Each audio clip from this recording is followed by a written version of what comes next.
14만 가구가 넘는 분양 물량을 쏟아낼 건설사들이 정부가 조만간 내놓을 가계부채 종합대책에 촉각을 곤두세우고 있습니다. 대책이 예상보다 셀 경우 분양 일정이 늦춰질 수도 있습니다.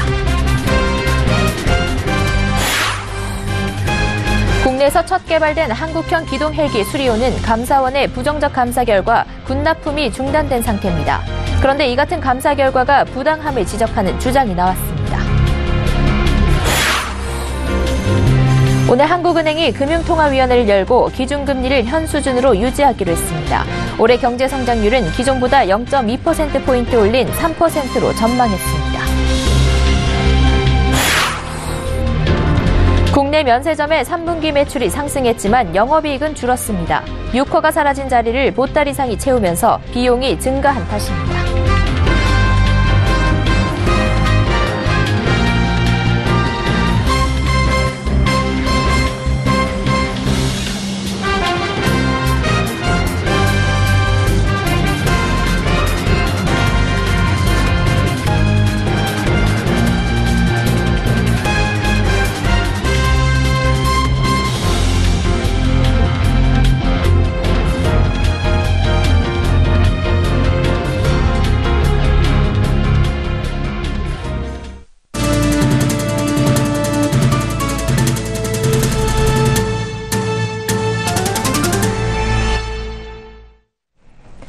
시청자 여러분 안녕하십니까? 센 경제 현장 양한나입니다. 정부가 이달 말 다주택자의 대출을 더 옥죄는 가계부채 종합대책을 내놓을 예정입니다. 내달 초쯤엔 다주택자의 임대주택 등록을 유도하는 내용의 주거복지 로드맵도 나올 예정입니다. 건설사들은 대책의 강도에 주목하는 모습입니다. 4분기 14만 가구가 넘는 분양 물량을 계획하고 있지만 예상보다 센 규제가 나오면 일정이 미뤄질 수밖에 없습니다. 정창신 기자입니다. 건설사, 시행사 등이 잇따라 발표될 부동산 관련 대책에 촉각을 곤두세우고 있습니다. 예상보다 강력한 규제가 나올 경우 매수 심리가 얼어붙기 때문입니다. 여기에 주택 수요자들의 대출이 막힐 경우 건설사들이 분양 일정도 연기할 것으로 예상됩니다. 부동산인포 조사에 따르면 4분기 일반 분양 예정 물량은 전국 14만 8,496가구입니다. 전년 같은 기간과 비교해 29.6% 늘려 잡은 겁니다. 게다가 4분기 분양 물량은 올 들어 9월까지 분양한 물량보다 많은 수준입니다.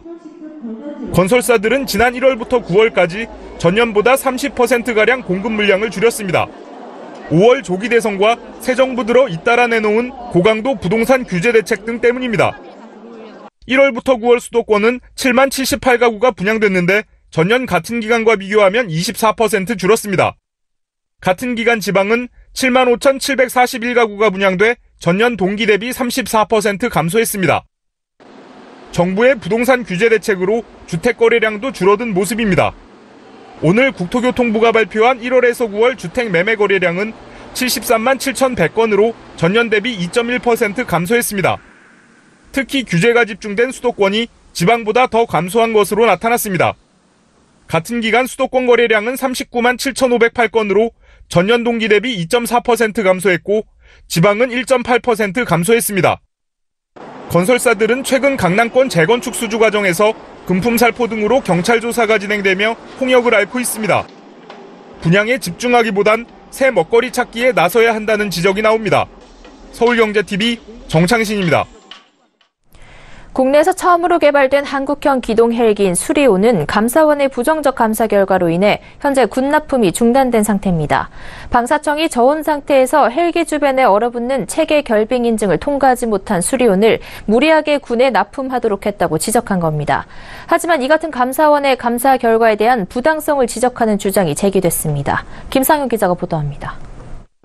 오늘 서울국제항공 우주방위산업전시회 부속 행사로 열린 항공 전문가 포럼에서 감사원의 수리온 감사 결과에 대한 비판의 목소리가 제기됐습니다. 감사원은 지난 2월 방사청에 대한 감사 결과를 발표하면서 한국항공우주산업이 개발한 수리온에 대해 체계결빙 시험도 하지 않은 채 무리하게 전력화했다고 지적했습니다. 저온 다습한 환경에서 습기가 수리온의 공기 흡입구 주변의 얼음으로 변해 얼음 조각이 엔진으로 들어갈 수 있다고 지적한 것입니다. 따라서 현재 수리온은 군납품이 중단된 상태입니다. 예, 우리 군에서는 약 10개 기종의 헬리콥터를 운영하고 있습니다. 그런데 그중에서 단 3개 기종만이 세계 결빙 인증을 받는 상태에서 운영을 하고 있고요. 항공기라고 하는 것은 이렇게 지속적으로 개선이 되는 것이 정상인데, 그런 면에서 보게 되면 감사원의 이번 지적사항은 약간 성급한 지적이라고 볼 수 있을 것 같습니다. 5대5까지 가서 아주 악조건 상황을 찾아가면서 해야 되는 그런 상황입니다. 실제 우리 군이 운용 중인 10개 모델의 수입 헬기를 분석한 결과 1개 종류의 헬기만 수리온보다 우수한 것으로 나타났습니다. 10개 종류의 헬기 중 수리온보다 체계 결빙 능력이 높은 헬기는 UH-60 단 1개 모델에 불과합니다. 이 모델마저도 미국군은 1979년에 도입하고 3년이 흐른 1982년에 결빙 인증을 받았습니다. 이에 따라 감사원의 무리한 감사에 대한 지적의 목소리가 높은 상황입니다. 방산비리를 발본색원하겠다는 것은 좋지만 무리한 표적 감사가 건전한 방위산업 발전을 저해해서는 안 된다는 것입니다. 수리온에 대한 불안감이 증폭되면서 우리 군에 대한 납품은 물론이고 해외 수출길도 막혔습니다. 결빙 인증 문제로 수리온 군 납품이 중단된 한국 항공우주산업은 올해 12월 미국 미시간에서 결빙 인증을 시도해 내년 6월까지 인증을 마무리한다는 방침입니다. 항공산업에 대한 이해 부족으로 빚어진 감사원의 무리한 감사 결과가 천여 대 규모의 T-50 고등훈련기 미국 수출 전선에 부정적 영향을 미칠 것이라는 우려감이 커지고 있는 상황입니다. 서울경제TV 김상용입니다. 오늘 한국은행이 금융통화위원회를 열고 기준금리를 16개월째 현 수준으로 유지키로 했습니다. 경제는 성장세지만 북한과 사드 리스크 등으로 섣불리 금리 인상에 나서지 못한 것으로 보입니다. 앵커 리포트입니다. 한국은행은 오늘 오전 이주열 총재 주재로 금융통화위원회를 열고 현 수준인 연 1.25%에서 동결하기로 했습니다. 이는 작년 6월 기준금리를 0.25%포인트 내린 이후 이달까지 열린 13차례 금통위에서 계속 제자리 수준에 머무는 겁니다. 반도체 수출 주도로 경제 성장세는 확대됐지만 북한 리스크와 중국의 사드 보복 등이 발목을 잡았습니다. 예상보다 높지 않은 물가 상승률 역시 금리 인상을 주저하는 요인이 됐습니다. 소비자 물가 상승률은 당분간 1%대 후반 수준을 보일 것으로 전망됩니다. 가계대출 역시 여전히 예년보다 높은 증가세를 보여 기준금리가 깜짝 인상되면 부채가 많은 취약계층에 타격을 줘 자칫 경기 회복세가 흔들릴 가능성도 있습니다. 이에 이달 말 발표될 정부의 가계부채 대책 효과를 지켜본 뒤 통화정책에 변화를 줄 것으로 보입니다. 올해 경제 성장률은 7월 전망치보다 0.2%포인트 올린 3%로 수정 전망했습니다. 내년 경제 성장률은 2.9%로 예상했습니다. 지정학적 리스크와 주요 국가의 그 여건 변화 등과 관련한 불확실성이 상존하여 있으나 글로벌 경기 회복 그리고 정부의 재정 지출 확대 등에 힘입어 잠재 성장률 수준의 성장세를 나타낼 것으로. 한편 오늘 금통위에선 금리를 0.25%포인트 인상해야 한다는 소수 의견이 나와 오는 12월 미국 금리 인상 전망과 맞물려 국내 기준금리가 인상될 가능성을 열어놨습니다. 이에 다음 달 말 열리는 금통위에서 기준금리가 인상될지 관심이 모이고 있습니다. 서울경제TV 양한나입니다. 사드 보복 직격탄을 맞은 면세업계에선 매출이 상승했는데 영업이익은 감소하는 기현상이 벌어지고 있습니다. 보따리상 유치를 위한 비용이 증가했기 때문인데요. 수익성 악화로 생존의 기로에 선 면세업계는 비용 감축에 돌입했습니다. 이보경 기자입니다. 국내 면세점의 올 3분기 매출은 3조 8,422억 원. 전년 동기보다 21%나 상승했습니다. 사드 보복으로 중국인 단체 관광객이 3월부터 매달 60%씩 급감하고 있는데도 매출액이 늘어나는 깜짝 현상이 발생한 겁니다. 매출이 증가했지만 수익성 감소에 대한 우려는 심화되고 있습니다. 유커가 사라진 후 그 자리를 보따리상이 메꾸고 있지만 이들에 대한 유치 경쟁에 따른 할인 등 비용이 커져 면세점의 수익성은 악화될 것이라는 예측이 나오는 겁니다. 이런 상황에서 중소, 중견 면세점의 상황은 훨씬 더 심각합니다. 올 들어 7월까지 매출이 50억 원에도 미치지 못하는 중소, 중견 면세점은 무려 14곳에 달했습니다. 또 올 들어 7개월간 매출이 1억 원에도 못 미치는 면세점도 2곳이나 되는 것으로 파악되고 있습니다. 사드로 인한 경제보복으로 중국인 관광객 유입수가 급감하면서 중소, 중견 면세점이 직격탄을 맞은 겁니다. 이런 상황에서 면세업계는 최근 비용 감축에 적극적으로 나서고 있습니다. 연쇄업계는 올 4분기부터 손객 수수료를 약 2%포인트 인하한 것으로 파악되고 있습니다. 매출이 줄더라도 더 이상 비용을 감당할 수 없다는 판단에서입니다. 또 업계 1위인 롯데면세점은 인천공항공사와 임대료 인하 협상에 돌입했습니다. 서울경제TV 이보경입니다.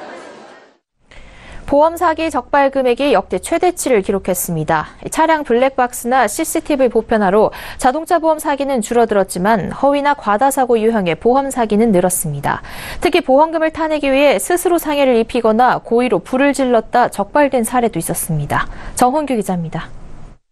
시장에서 생선을 팔던 A씨는 고의로 자신의 손가락을 절단하고 이를 사고로 위장해 보험금 4억 4천만 원을 챙겼습니다.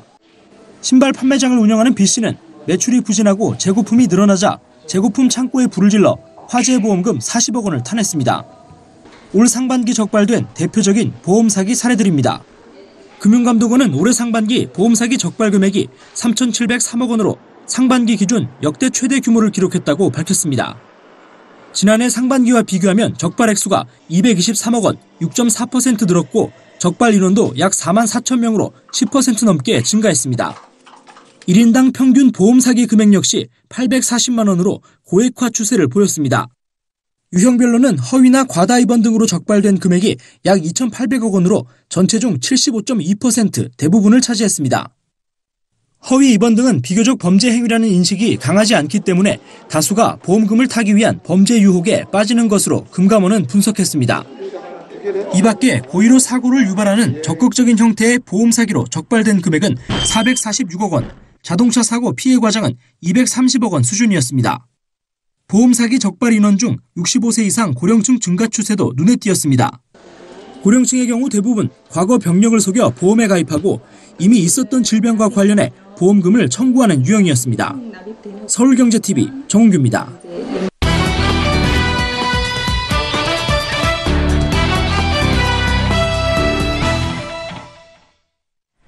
코스닥 시장에서 외국인의 공매도가 기승을 부리고 있습니다. 금융당국이 지난달 공매도 대책을 강화하고 나섰는데 한 달이 채 안 된 지금 벌써 실효성에 대한 의문이 나오고 있습니다. 오늘 투데이 포커스에선 이 코스닥 시장의 외국인 공매도 상황이 어떤지, 또 공매도의 문제를 해결할 방안은 없는지 김성훈 기자와 알아보겠습니다. 안녕하세요. 네, 안녕하세요. 네, 코스닥 시장에서 외국인 공매도 문제가 심각하다고 하는데요. 어떤 상황인지 좀 알려주시죠. 네, 지난해 6월 말부터 올해 8월 말까지 코스닥 시장에서의 공매도 보고 건수는 63만 6,100건으로 집계됐는데요. 이 중에서 외국계 투자자의 비중이 83%에 달하는 것으로 나타났습니다. 코스피에서의 외국계 투자자를 통한 공매도 비중이 58% 수준임을 생각하면 매우 높은 수치입니다. 같은 기간 동안 코스닥에서 공매도를 가장 많이 한 투자자는 모건 스탠리입니다. 모건 스탠리가 공매도 거래량 1위를 기록한 날은 총 290일인데 분석 기간 중 장이 열리지 않은 날이 293일임을 고려하면 사실상 매일 가장 많은 공매도 물량을 보였다는 의미입니다. 크레딧 스위스와 메릴 린치 등 다른 외국계 투자자도 모건 스탠리에 이어 상당한 공매도 거래량을 기록했습니다. 네, 외국계 투자자 비중이 생각보다 훨씬 높은 상황인데요. 이렇게 외국계 투자자들이 코스닥 시장에서 공매도를 주도하는 이유는 무엇이고 또 이 공매도를 했을 때 왜 문제가 되는지도 궁금하네요. 네, 코스닥 종목이 코스피 종목에 비해 변동성이 커서 공매도로 수익을 내기가 상대적으로 수월하기 때문에 외국인 투자자들도 이를 간파하고 공매도 비중을 늘리고 있는 겁니다. 외국계 투자회사의 경우 국내 투자자들의 공매도에 대한 부정적인 여론을 상대적으로 덜 의식한다는 점도 외국계 투자자들이 공매도를 주도하는 원인 중 하나입니다. 하지만 이 외국계 투자회사들이 공매도의 실제 주문자인 것은 아닙니다. 금융투자업계 관계자는 공매도는 실제 주문자를 알 수 없고 외국계 투자회사는 중개인이라며 상당수가 홍콩이나 싱가포르에서 자금을 운용하는 검은머리 외국인이고 이들이 미공개 정보를 입수해 공매도 주문을 하는 것으로 보인다고 설명했습니다. 공매도는 특정 종목 주가가 떨어질 것으로 예상될 때 그 주식을 증권사 등에서 빌려서 판 다음 실제로 주가가 하락하면 이를 다시 매수해 차익을 내는 투자법입니다. 주식을 매수하지 않고도 매도할 수 있고 증시 유동성 확대에 도움을 준다는 장점도 있지만 미공개 정보를 악용해 불공정 거래를 하는 데 사용되기 쉽다는 단점이 있습니다. 또 대규모 공매도 물량이 쏟아질 경우에는 주가가 급격하게 떨어져 개인 투자자들은 손해를 볼 수밖에 없다는 점도 큰 문제입니다. 이 때문에 공매도로 몸살을 앓던 기업들이 코스닥을 빠져나가는 이른바 코스닥 엑소더스 현상이 일어나면서 코스닥 시장 자체가 침체에 빠질 수도 있다는 우려가 나오고 있습니다. 네, 금융당국에서도 최근 공매도 대책을 강화한 것으로 알고 있는데요. 성과가 있었나요? 예, 금융당국은 지난 3월부터 공매도 과열 종목 지동 제도를 시행하고 있는데요. 하지만 주가 하락률 공매도 비중 증가율 등 세 가지 요건을 동시에 충족해야만 공매도 거래가 하루 동안 중지되는 규정이어서 공매도로 인한 피해를 막기에는 부족했습니다. 이를 인지한 금융당국이 과열 종목 지정 요건을 낮추고 주가가 하루에 10% 이상 하락할 경우엔 공매도 대금 증가율 요건만 충족해도 공매도 거래를 막을 수 있도록 개정했지만 이 역시 실효성이 약하다는 의견이 나오고 있습니다. 금융당국은 제도 개선을 통해 코스피의 경우 평균 5.6거래일에 한 건, 코스닥은 3.8거래일에 한 건의 공매도 과열 종목을 뽑아낼 수 있을 것으로 예상했지만 지난달 25일 개정안 시행 이후 현재까지 과열 종목으로 지정된 것은 코스닥의 YD 온라인 한 종목뿐입니다. 미공개 정보를 이용한 불공정 거래에 대한 대책이 부족하다는 지적도 있습니다. 지난달에는 유상증자를 앞둔 한화손해보험의 공매도가 폭주하면서 유상증자 날짜에 대한 미공개 정보가 외국인 투자자에게 미리 샜을 가능성이 높다는 분석이 나오기도 했습니다. 미공개 정보를 이용해 유상증자 공시일부터 발행가격 결정일 사이에 공매도한 투자자는 해당 기업의 유상증자에 참여하지 못하도록 하는 규제망을 피한 겁니다. 네, 그렇다면 어떻게 하면 이 공매도를 악용하는 것을 효과적으로 대처할 수 있을까요? 네, 업계 관계자들은 개선된 제도로 공매도 과열 종목을 늘릴 수 있고 또 주가 하락 속도를 늦출 수도 있겠지만 악의적인 공매도 자체를 막기는 어렵다고 말합니다. 공매도 규제 수준은 주요국에 비해 부족하지 않지만 실제 개인 투자자에게 피해를 주는 세력에 대한 대응 방안이 미흡하다는 건데요. 전문가들은 악의적 공매도는 규제로 해결하기보다는 미공개 정보와 공매도를 악용한 불공정 거래에 대한 처벌을 강화하는 법안이 필요하다고 조언합니다. 네, 코스닥 시장에서 외국인의 공매도 문제에 대해 김성훈 기자와 이야기 나눠봤습니다. 고맙습니다. 감사합니다.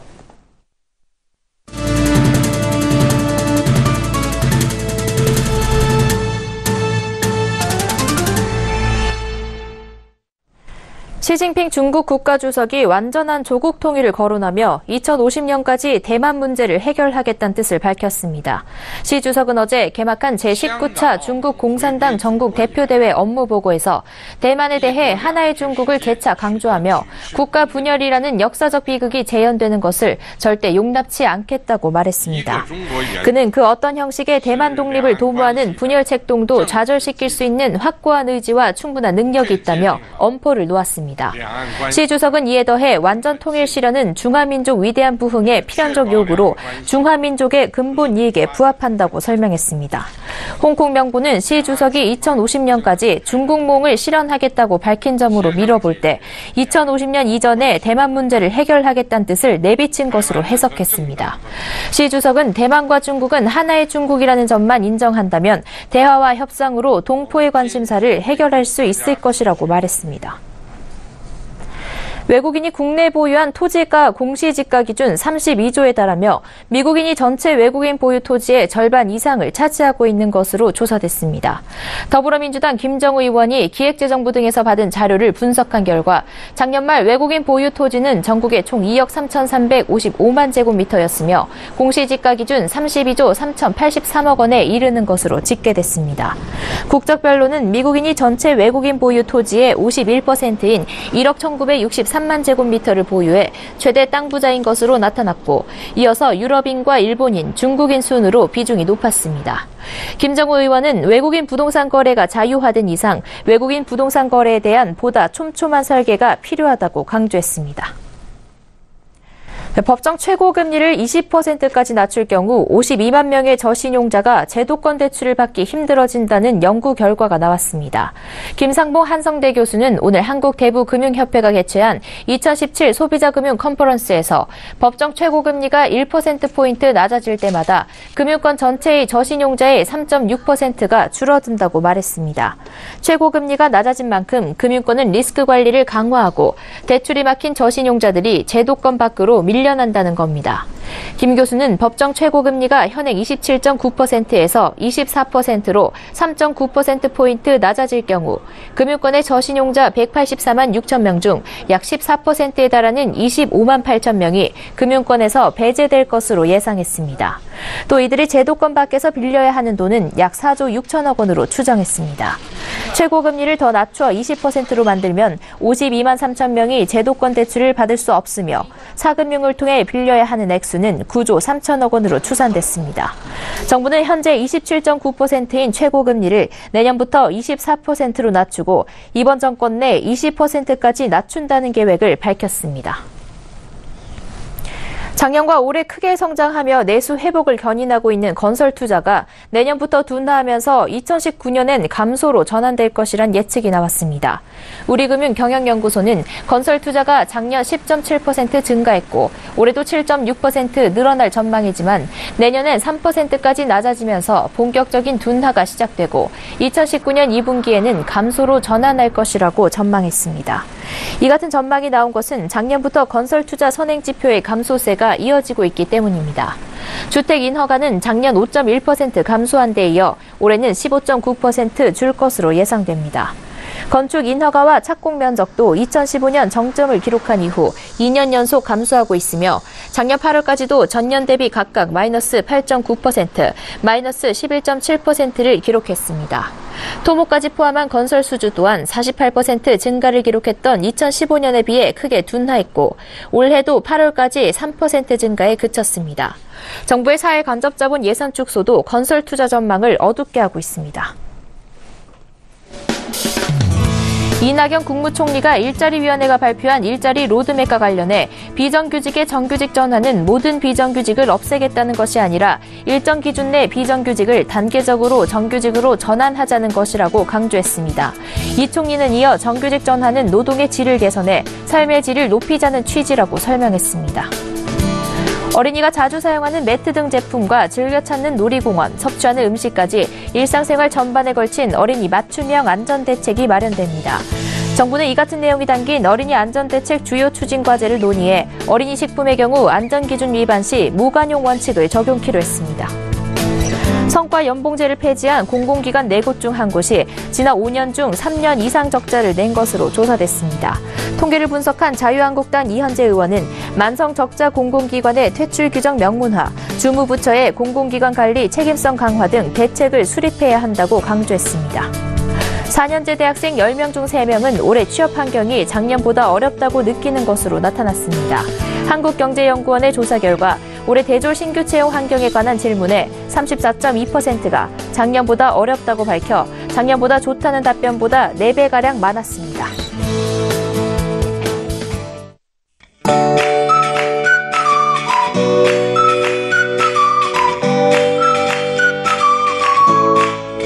안녕하세요. K웨더 라이프스타일 예보 윤지향입니다. 오늘 전국에 가끔 구름이 많은 가운데 동해안으로는 비가 이어졌는데요. 강원 영동과 경북 북부 동해안, 울릉도 독도는 오늘 저녁까지 비가 내린 뒤 차츰 그치겠습니다. 오늘 밤부터 내일 새벽 사이에는 내륙을 중심으로 안개 끼는 곳이 있겠습니다. 교통안전에 유의하시기 바랍니다. 내일은 전국이 대체로 맑겠고요. 아침 저녁은 쌀쌀한 반면 낮에는 기온이 크게 올라 포근하겠습니다. 기온 차이가 크게 벌어지는 만큼 감기 걸리지 않도록 조심하시는 게 좋겠습니다. 위성 영상입니다. 현재 전국에 구름이 많은 가운데 동해안에는 약하게 비가 내리는 곳이 있습니다. 내일은 중국 산둥반도 부근에 위치한 고기압의 영향을 받겠습니다. 자세한 지역별 날씨는 나절 예보로 알아보겠습니다.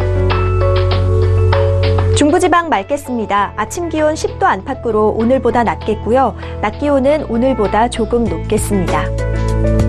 동해안 지방은 구름 많다가 차츰 맑아지겠습니다. 한낮에 속초, 울진 19도로 오늘보다 높겠습니다. 남부지방도 구름만 다소 지나는 가운데 낮 기온 광주 23도, 부산 22도로 오늘보다 높겠습니다.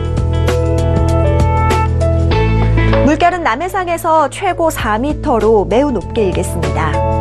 주말 동안 나들이 하기 좋은 날씨가 예상됩니다. 큰 일교차에만 유의하시면 되겠습니다. 다만 강원 영동 지방은 일요일부터 월요일 사이 비가 내릴 것으로 전망됩니다. 날씨였습니다.